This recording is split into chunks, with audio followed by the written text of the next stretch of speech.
Hello and welcome to Aud Talks Pens. Today I will be reviewing the Majohn Master F9 in Snake with a fine steel nib.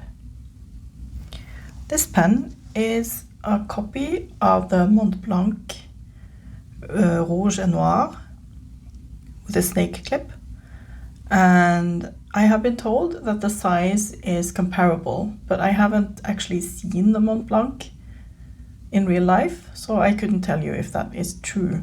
Either way, I think this is a pretty pen.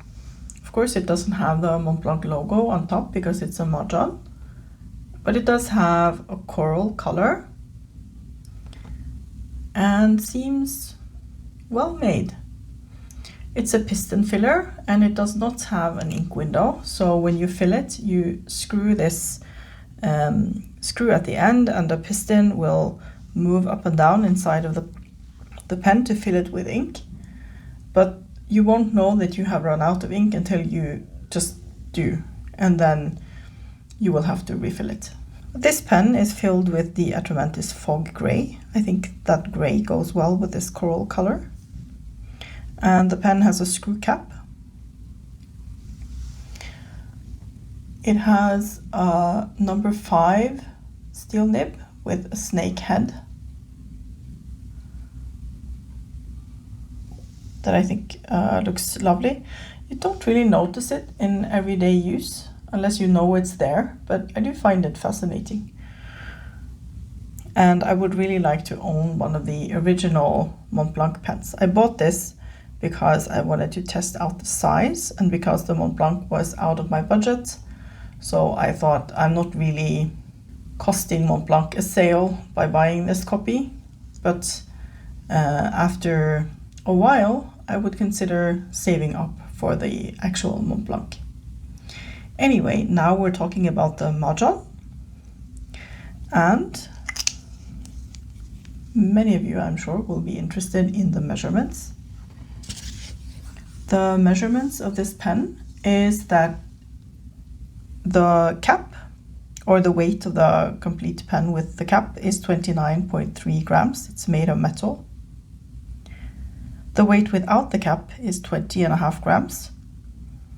The girth of the pen body, measured right here, is 10 millimeters. And the diameter of the grip section is between 8.2 and 8.9 millimeters when you move from the narrowest, just after the threads, and up to the thickest portion. And as you can see, the threads are right at the top of the grip section. So when you fill the pen, ink will move into these, and I have always used a wet piece of paper towel or something to get the ink out of the threads. I haven't found that to be difficult. The length of the pen from nib to piston is 13 centimeters. Here is a size comparison. Let's zoom out just a little bit so you can actually see the pens. The Majohn, Schaefer Legacy, Lamy All-Star, Mont Blanc Egyptomania Duet, and an Asvine C2000. As you can see, it's small pen, not very small, but small. And compared to the number 8 nib on the Asvine, of course the number 5 nib on the Majohn looks small, but it is quite a normal size nib. I find that most fountain pens that are commercially available have number 6 nibs or a number 5, which is this slightly smaller one.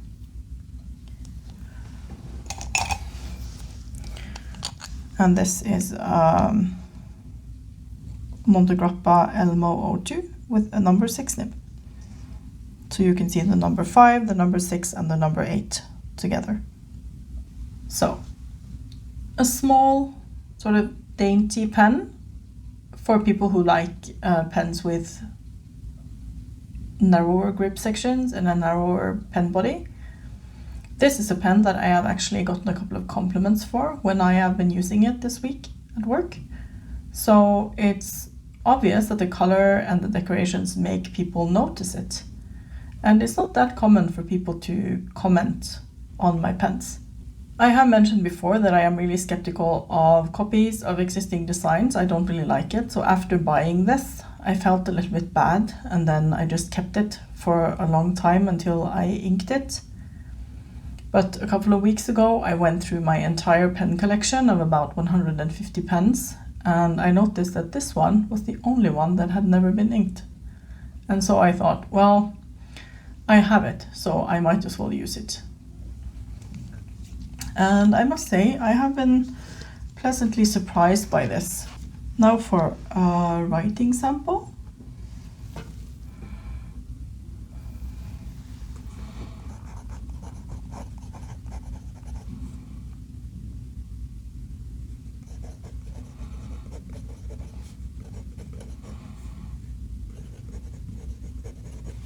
This is the Snake model. It also came with a spider, which I also thought was a cool design.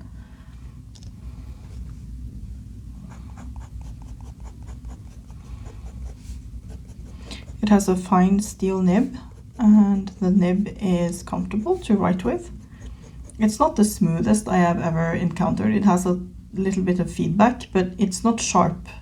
It just has a little bit of feedback. You can probably hear the feedback when I'm not talking.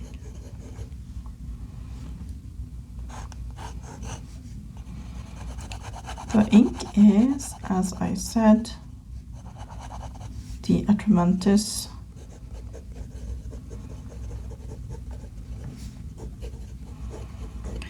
Fog Grey, a bluish grey, which I think complements a lot of different pens. Because this pen has a strong color, I didn't feel the need to either match the pen perfectly with an ink or put another strong color in it. But you could do whatever you like. I can see a lot of salmon or coral colored inks that would look good in this pen. Unfortunately, coral is not my favorite color in the world. I would prefer this to be red or black or another color. But that's what happens when you impulse buy pens, because you like the model and then you forget that you don't really like the color. But the color is fine. It's just a matter of personal taste, and I think that's important to remember with all pen reviews, that we are just sharing our opinions and other people can have very different opinions.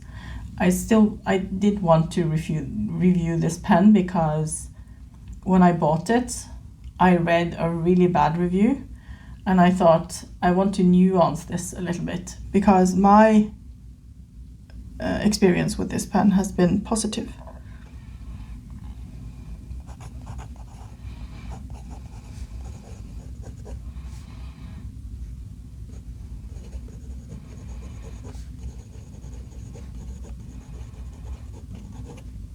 I apologize if the camera is shaking while I write.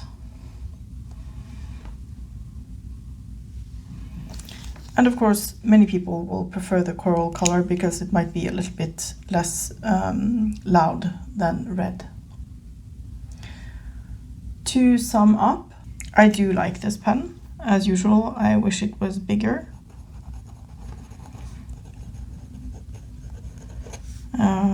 But it writes just fine. It's not particularly wet, not dry. It writes medium, and it even writes in reverse. So if you're looking for an not particularly expensive pen for maybe everyday use that looks unique, then this might be the pen for you. I really don't have any large complaints. I find it perfectly useful, and even though it doesn't really excite me as many of my other pens do, I will probably continue to use it because my experience with it so far has been positive. Thank you for watching this review. I appreciate every like, every subscription, because it helps my channel to be seen by more people. And I will be releasing another review in about 2 weeks. Bye!